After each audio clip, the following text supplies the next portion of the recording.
Old regime, new regime, new regime, old regime, ये इतना confusion क्यों है भाई?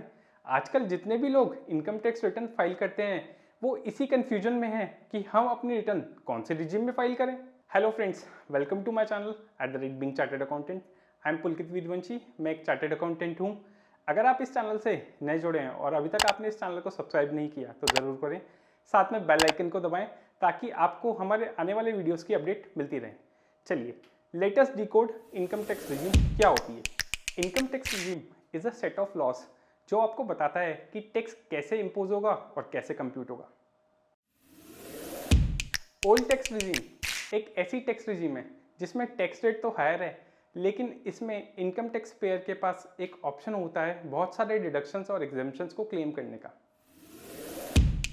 New tax regime was introduce in budget 2020 और ये एक ऐसी इनकम टैक्स रिजीम है जिसमें टैक्स रेट्स लोअर तो हैं, लेकिन इसमें एक टैक्स पेयर के पास मेजरली कोई ऑप्शन नहीं होता एग्जेम्पशंस और डिडक्शंस को क्लेम करने का।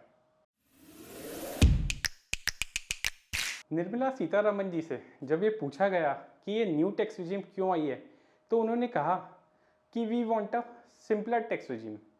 एज पर मी, गवर्नमेंट का ये ऑब्जेक्टिव रहा होगा इनकम टैक्स रिटर्न्स को ट्रांसपेरेंट और फेयर बनाना, क्योंकि इनकम टैक्स अथॉरिटीज़ के लिए भी ये टफ होता है ये जज कर पाना कि कोई फेक डिडक्शंस या एग्जेम्पशंस तो नहीं क्लेम कर रहा।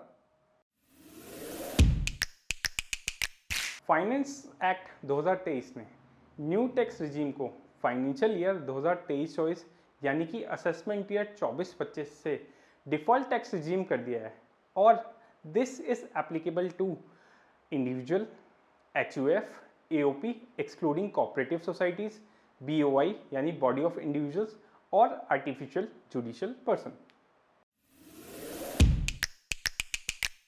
अब इसमें दो सिनेरियोज बनते हैं। पहला युधिष्ठिर, भीम, नकुल और सहदेव इनकम वालों का, यानी कि नॉन बिजनेस केसेस का। ये लोग हर साल अपनी रिटर्न भरते वक्त चूज कर सकते हैं कि वो कौन सी रिजीम ऑप्ट करें। दूसरा फॉर बिजनेस केसेस यानी अर्जुन इनकम। ये लोग अगर अपनी इनकम टैक्स रिजीम चेंज करना चाहते हैं तो इन्हें फॉर्म 10IEA फाइल करना होगा अपनी इनकम टैक्स रिटर्न फाइल करने से पहले फॉर एवरी ईयर।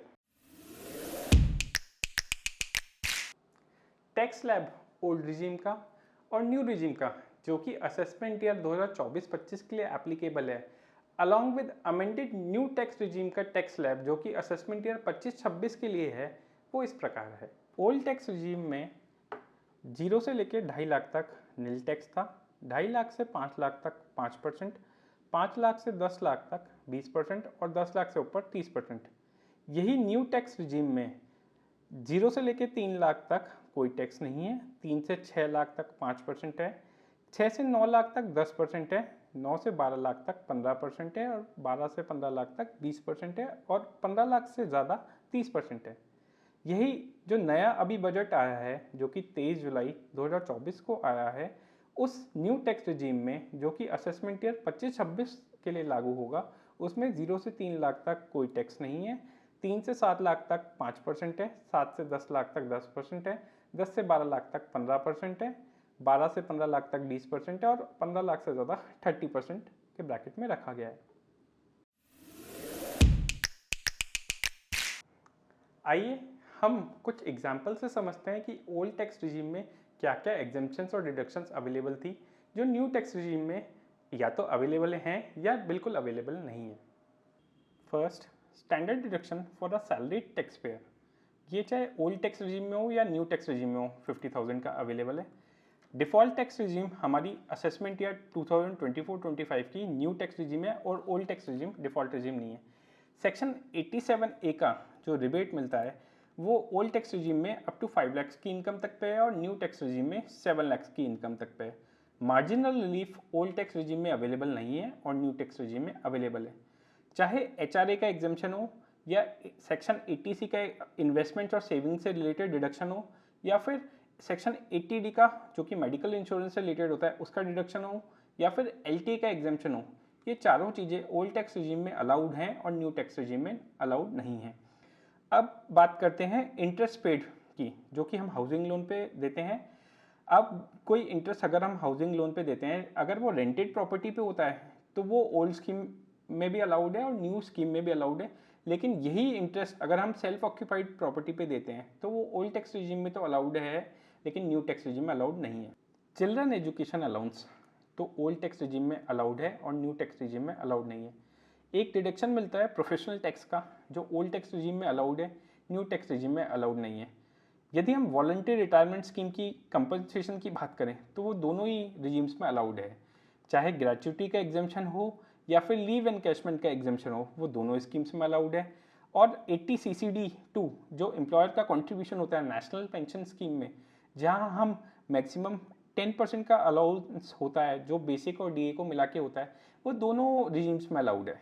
80G का जो डोनेशन हम करते हैं सेक्शन 80G का, वो ओल्ड टैक्स रिजीम में तो अलाउड है, न्यू टैक्स रिजीम में अलाउड नहीं है। सेक्शन 80TTA या फिर 80TTB जो इंटरेस्ट इनकम होती है जो हम सेविंग बैंक में अर्न करते हैं, वो ओल्ड टैक्स रिजीम में अलाउड था, न्यू टैक्स रिजीम में अलाउड नहीं है।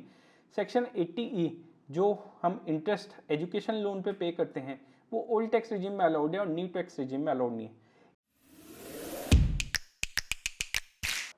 There is no thumb rule कि कौन सी रिजीम बेटर है, it may vary person to person. I advise कि आप लोग कंपैरेटिव एनालिसिस करें और देखें कि कौन सी रिजीम में आपकी इनकम टैक्स लायबिलिटी कम बनती है, आप उस रिजीम को ऑप्ट कर सकते हैं। ओल्ड टैक्स रिजीम में टैक्स प्लानिंग हो सकती है, जिसका न्यू इनकम टैक्स रिजीम में कोई स्कोप नहीं है। प्लीज़ मेरे इस वीडियो को लाइक करें और शेयर करें। Thanks for watching.